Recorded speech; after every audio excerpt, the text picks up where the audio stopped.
Welcome to my YouTube channel. आज के हमारे डिस्कशन का टॉपिक है ट्रांसजेंडर समुदाय एक समाजशास्त्रीय अध्ययन।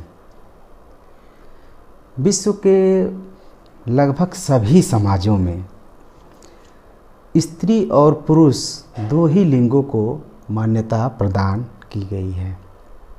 इन दो विपरीत लिंगों को ही सृष्टि का आधार माना जाता है।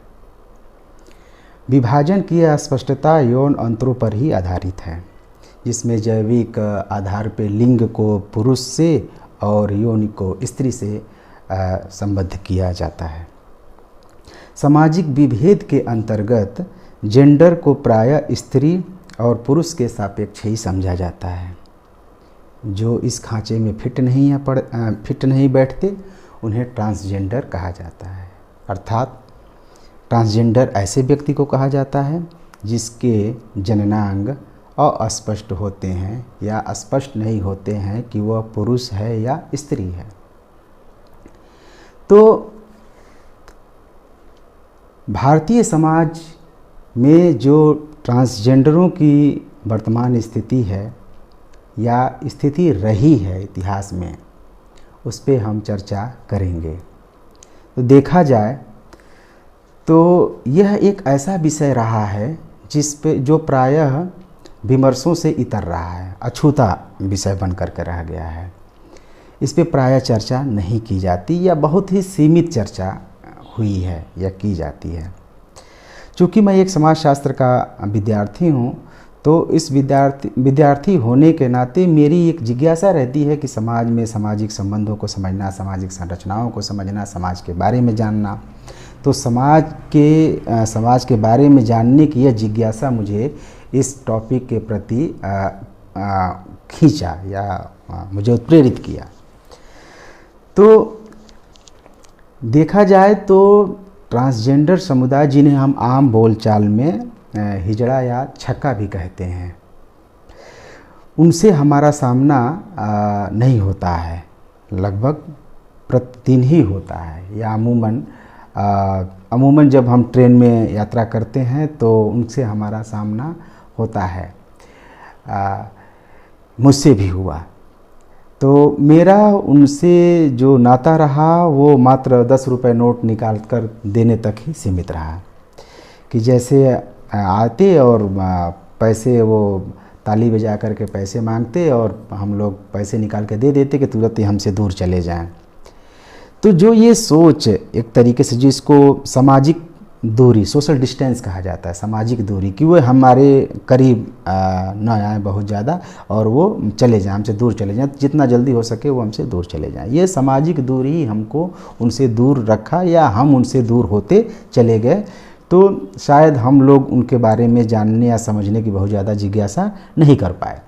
लेकिन जब एक जैसे जैसे समय बीता या फिर जो है हम लोग इसके बारे में पढ़ना और जानना शुरू किए, तब से हमारे दिमाग में ये बात आना शुरू हुआ कि आखिर इनकी जीविका का साधन क्या है, ये रहते कहाँ हैं। तो अगर हम अपने बचपन की तरफ अगर देखें तो पाते हैं कि जब भी हमारे गांव में किसी के यहाँ बच्चा पैदा होता था, ख़ास तौर से लड़का पैदा होता था, तो ट्रांसजेंडर समुदाय के लोग बधाई गीत गाने के लिए वो एक झुंड में आते थे। 2, 4, 5 लोग आते थे और हम बच्चों के लिए कौतूहल का विषय होता था। ठीक उसी तरीके से जैसे हमारे गांव में मदारी वाला आता था, तो मदारी के पीछे पीछे हम लोग लगे रहते थे कि वो कुछ खेल करतब दिखाता और फिर वो चला जाता, वही उसका आजीविका का साधन था। तो उसी तरीके से जब ट्रांसजेंडर समुदाय के लोग बधाई गीत गाने आते हैं तो घरों से महिलाएं ताक झांक शुरू कर देती हैं, बच्चे पीछे लग जाते। उनके लिए वो एक अचंभा या फिर वो आश्चर्यचकित करने वाला एक विषय है कि उनके हाव भाव, उनके जो गाने के तौर तरीके या वेशभूषा को वो रेखांकित करता। तो लेकिन अगर हम इतिहास में सूत्रपात करें, अगर देखें तो पाते हैं कि इनका जिक्र पुराणों में भी किया गया है। किन्नर का या ट्रांसजेंडर समुदाय का जिक्र पुराणों में भी किया गया है। उनका दर्ज इतिहास लगभग 4000 वर्ष पुराना है, लेकिन देखा जाए तो समुदाय धीरे धीरे धीरे समाज से कटता चला गया और आज एकदम बहिष्कृत और उपेक्षित जीवन जीने पे अभिशप्त है। यह भी हम पाते हैं कि उनको मुख्य धारा में सम्मिलित करने के लिए या उनको अधिकार दिलाने के लिए आज तक किसी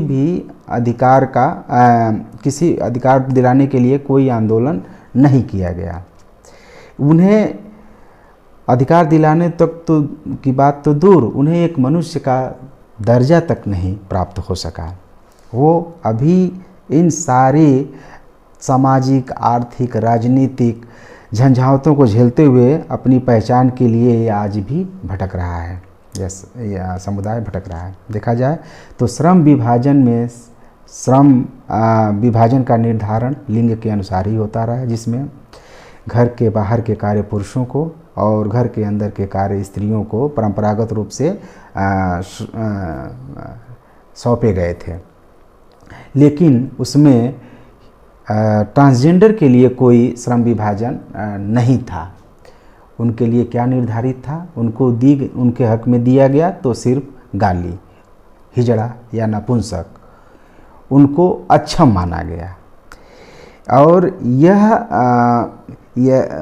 उन्हें अक्षमता का प्रतीक समझा गया। इस वर्ग के उत्थान के लिए अब तक कोई सार्थक प्रयास भी नहीं किए गए। ट्रांसजेंडर के उत्थान का तात्पर्य सामाजिक पक्षपात से मुक्ति, उनके निरंकुशता, क्रूरता और अमानवीय व्यवहार से मुक्ति। समाजशास्त्र के पैरोकार के भी दृष्टि से अगर देखा जाए तो समाजशास्त्रियों ने ट्रांसजेंडर समुदाय का मुख्यतः प्रमुखतया या केंद्र में रख करके इसका अध्ययन नहीं किया। उन्होंने प्रमुख रूप से केवल 2 ही लिंगों की या जेंडरों का अध्ययन किया, जिसमें स्त्री और पुरुष। लेकिन ट्रांसजेंडर समुदाय भी उनके मुख्य विमर्श से बाहर रहे। अब अगर हम सोचें, जब भी हम एक विषय वस्तु के रूप में या फिर हम एक समाज के नागरिक होने के नाते भी, और जब देखते हैं कि जब भी समाज में किसी बच्चे का जन्म होता है तो उसकी परवरिश या तो लड़का या लड़की के हिसाब से होता है। उसका समाजीकरण लड़के या लड़की के हिसाब से होता है। लेकिन एक ट्रांसजेंडर व्यक्ति का, जो एक ट्रांसजेंडर किसी के घर में जन्म लेता है बच्चा, उसका परवरिश किस आधार पे किया जाए, ये बहुत ही विचारणीय प्रश्न है या बहुत गंभीर एक प्रश्न है, क्योंकि इस पे लोगों ने अभी तक सोचा ही नहीं। तो इसमें माँ बाप के लिए उस बच्चे का समाजीकरण करना माँ बाप के लिए कितना भयाक्रांत या कठिन होगा, इस बात से ये अंदाज़ा लगाया जा सकता है कि वे इस पहचान को समाज से छुपाते हैं। वो पता नहीं जितनी हो सकती है, जितना हो सकता है कोशिश करते हैं कि मेरे बच्चे की पहचान समाज के सामने न उजागर हो, लोग न जाने कि मेरा बच्चा क्या है, लड़का नहीं है, लड़की नहीं है। इस पहचान को वो छुपाते हैं। एक फिल्म आई थी, पाकिस्तानी फिल्म थी बोल। उस बोल फिल्म में भी यही दर्शाया गया है कि उच्च घराने का वो आदमी है, बहुत सम्मानित है समाज में, लेकिन उसके घर एक बच्चे का जन्म होता है, वो ट्रांसजेंडर होता है। जब उस बाप को पता चलता है, माँ बाप को पता चलता है, तो वो उसकी पहचान समाज के सामने उजागर नहीं होने देते, बल्कि उसको छिपा करके रखते हैं। उसके ऊपर काफ़ी जुल्म भी ढाते हैं कि वो बाहर न जाए। लेकिन उस बच्चे की जो बायोलॉजिकल प्रवृत्ति थी वो स्त्रियों वाली थी, लड़कियों की जो उसके अंदर जो गुण थे वो बाहर आ रहे थे, लेकिन वो उसको दबाने का प्रयास कर रहे थे कि ये समाज के सामने न पता चले, हमारी इज्जत चली जाएगी या फिर लोग हमारे ऊपर ताने कसेंगे। अगर देखा जाए तो जो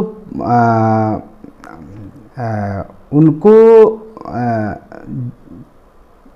उनकी पहचान जो समाज में जो नहीं मिली और जो दिलाने के प्रयत्न किए गए, उसमें अभी तक कितनी कामयाबी मिली।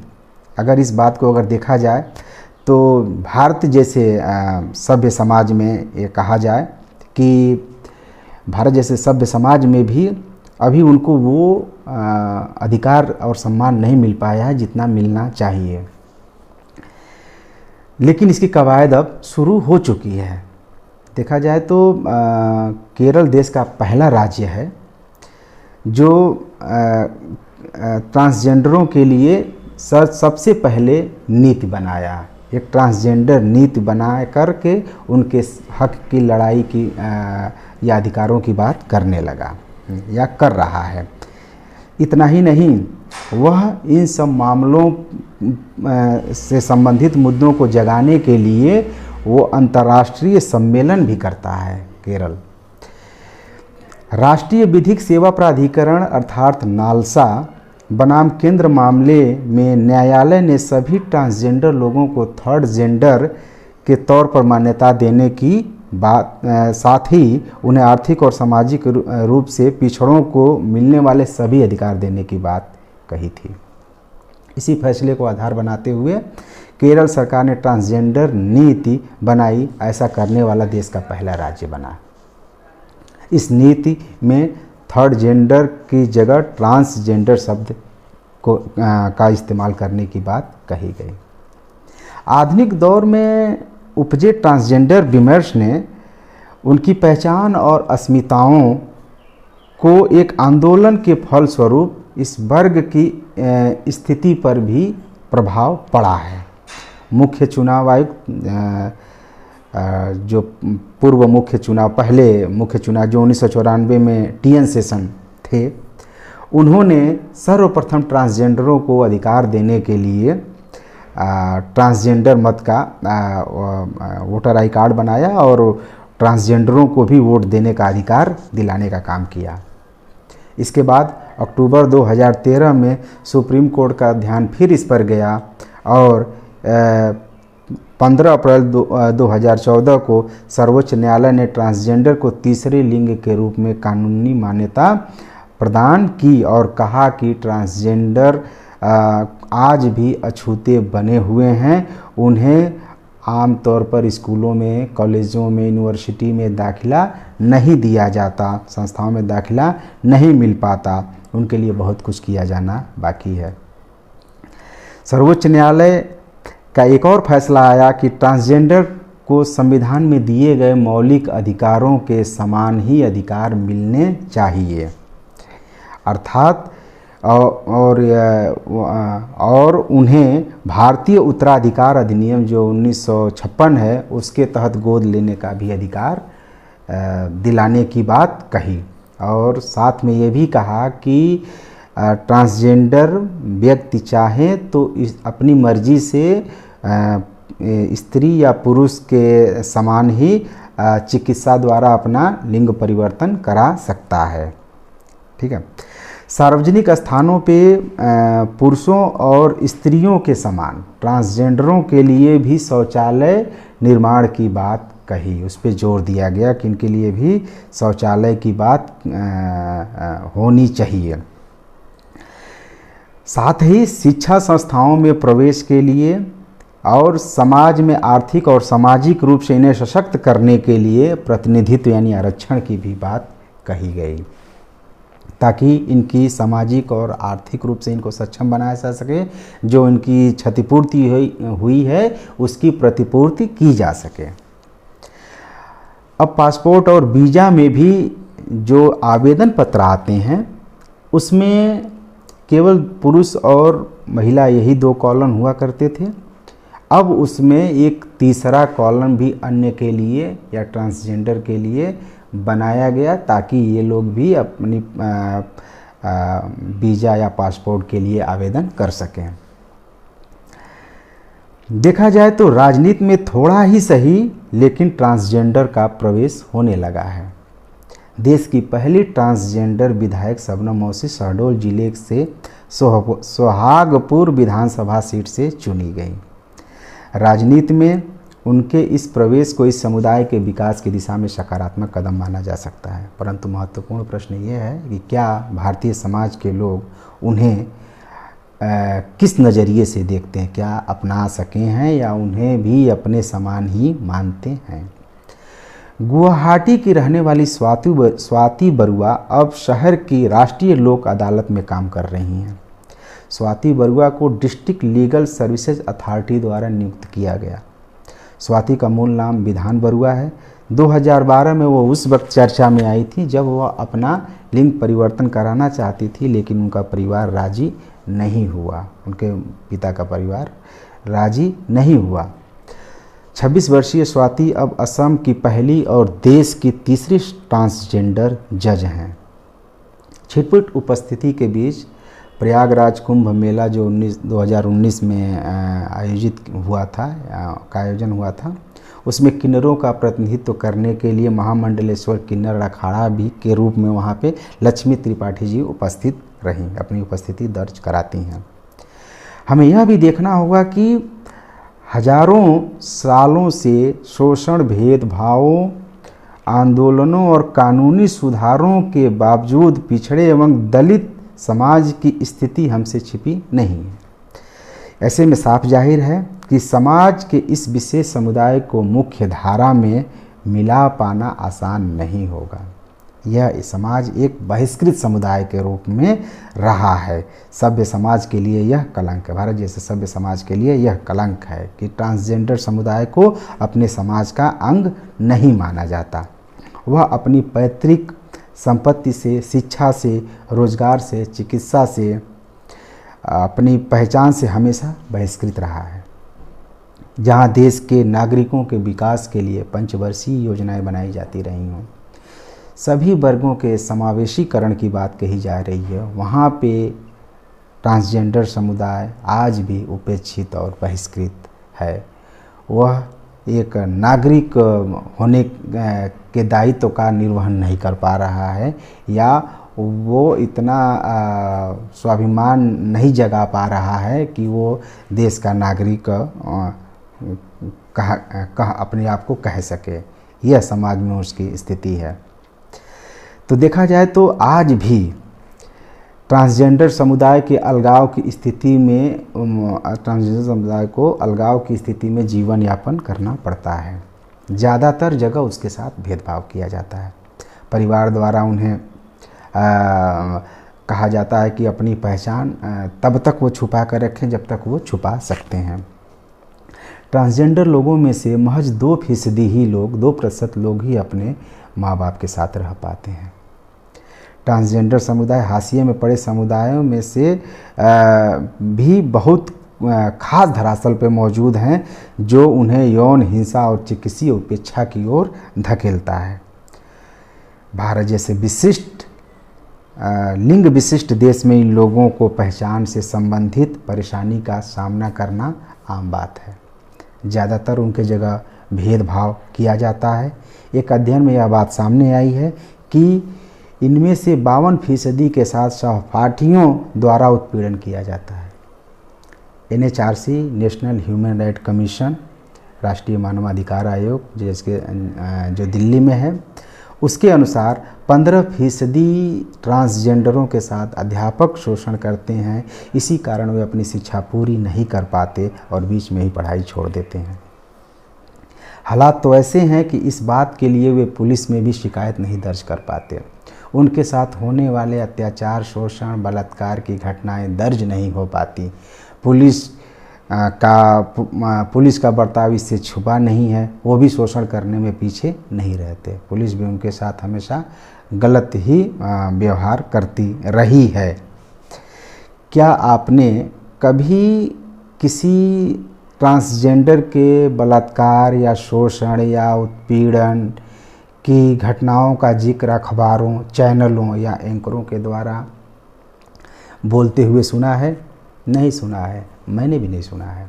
लेकिन इसका तात्पर्य इसका मतलब यह नहीं कि उनके साथ शोषण या उनके साथ बलात्कार या हिंसक घटनाएं नहीं होती हैं, खूब होती हैं, लेकिन वो बहस का केंद्र नहीं होती। उनके सूद लेने वाला कोई नहीं होता।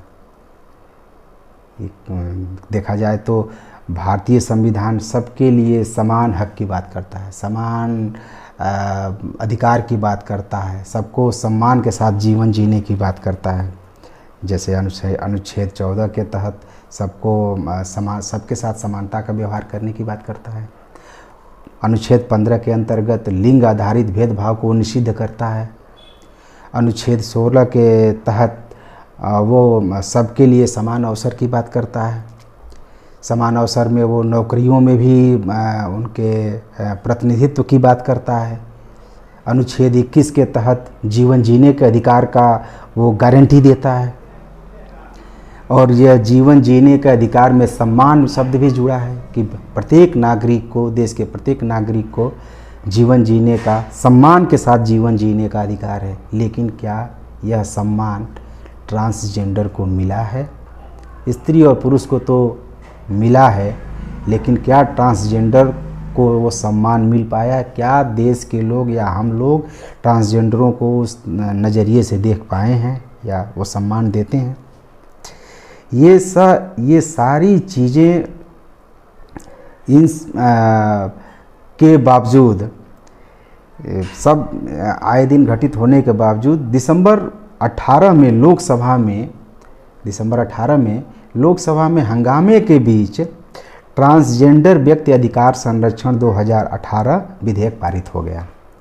इस विधेयक के पारित होने के बाद भी देश के ट्रांसजेंडरों में रोष व्यक्त हो गया और वो इसका विरोध करने लगे। क्यों विरोध करने लगे? ट्रांसजेंडर जिनके हक की बात की जा रही है, उनके लिए विधेयक लाया जा रहा है, फिर वो विरोध क्यों करने लगे? तो अगर उसमें देखेंगे, इसके प्रस्तावों में देखेंगे तो पाएंगे कि ट्रांसजेंडर व्यक्ति को अपने ट्रांस अधिकारों के लिए एक मेडिकल सर्टिफिकेट की ज़रूरत पड़ेगी, जिसे डीएम जारी करेगा। इसके लिए एक स्क्रीनिंग कमेटी गठित की जाएगी जो रिकमेंड करेगी। इस कमेटी में एक मेडिकल ऑफिसर, साइकोलॉजिस्ट, सरकारी अफसर और एक ट्रांसजेंडर शामिल होंगे।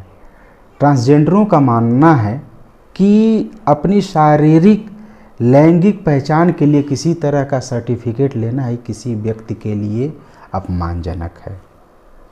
प्रस्ताव में यह भी कहा गया कि किसी भी अपराध के लिए या ट्रांसजेंडर के साथ यौन शोषण या बलात्कार या किसी भी तरह की हिंसा पर 2 साल की सज़ा का प्रावधान किया गया है, सज़ा होगी। यह बात अपने आप में ही हास्यास्पद है कि किसी व्यक्ति के साथ यौन शोषण होने पर कम से कम 7 साल की सज़ा का प्रावधान है, तो फिर एक ट्रांसजेंडर के साथ ट्रांसजेंडर के यौन शोषण होने पर 2 साल का ही सज़ा का प्रावधान क्यों? क्या वो एक व्यक्ति के समान दूसरा व्यक्ति नहीं है? क्या एक संविधान, एक देश, एक कानून होने के बाद ही एक अपराध के लिए 2 अलग अलग जेंडर को अलग अलग सज़ा का प्रावधान क्यों? यह इस तरीके का दोयम दर्जे का व्यवहार क्यों? क्या ट्रांसजेंडर व्यक्तियों को सरकार अन्य व्यक्तियों के जैसे नहीं समझती? भारतीय मानवाधिकार ने ट्रांसजेंडर समुदाय के लिए एक राष्ट्रीय सर्वेक्षण किया, जिसमें पाया कि ट्रांसजेंडर समुदाय के 92% लोगों का आर्थिक बहिष्कार किया गया है। उन्हें आजीविका और जीवन यापन के मौलिक अधिकारों से वंचित रखा जाता है। योग्यता के बावजूद उन्हें नौकरी नहीं मिलती या नहीं दिया जाता और मजबूरन भीख मांगने और वेश्यावृत्ति जैसे कार्यों के लिए विवश होना पड़ता है। इस प्रस्ताव में भी इस बात का जिक्र है कि ट्रांसजेंडर लोगों से पैसे मांगकर अपना जीवन यापन कर रहे हैं, उनको सरकार ने अब अपराध घोषित कर दिया है कि भीख मांगना अपराध है। इतना ही नहीं, इसके लिए 10 साल का सज़ा का भी प्रावधान कर दिया गया है। फलस्वरूप इससे आर्थिक और सामाजिक बहिष्कार झेल रहे ट्रांसजेंडर समुदाय की मुश्किलें और बढ़ गईं। मेरा भी एक समाज से सवाल है कि आखिर इन परिस्थितियों के लिए जिम्मेदार कौन है? तमाम संवैधानिक प्रावधानों के बावजूद आज भी ट्रांसजेंडर समाज में अपनी पहचान छुपाकर जीने को अपशब्द है। समाज समान व्यवहार तथा सम्मान उनके लिए एक स्वप्न है। अपनी विविधता में एकता की धरोहर को संजोने वाले भारतीय समाज में उनके प्रति इतनी सहिष्णुता और सहृदयता तो होनी चाहिए कि वे भी एक सम्मानपूर्वक जीवन जी सकें। सही मामलों में अगर हम इंसान कहलाना चाहते हैं तो हमें अपनी जड़ हो चुकी जेंडर की परिभाषाओं को बदलना होगा। हर वह इंसान जो स्त्री या पुरुष जैसा नहीं है या स्त्री और पुरुष जैसा नहीं होना चाहता, उसे उसकी पहचान को खुद परिभाषित करने की आज़ादी होनी चाहिए। साथ ही उसे उस पहचान के साथ सम्मानपूर्वक जीवन जीने का हौसला और हिम्मत भी। तो आज चर्चा बस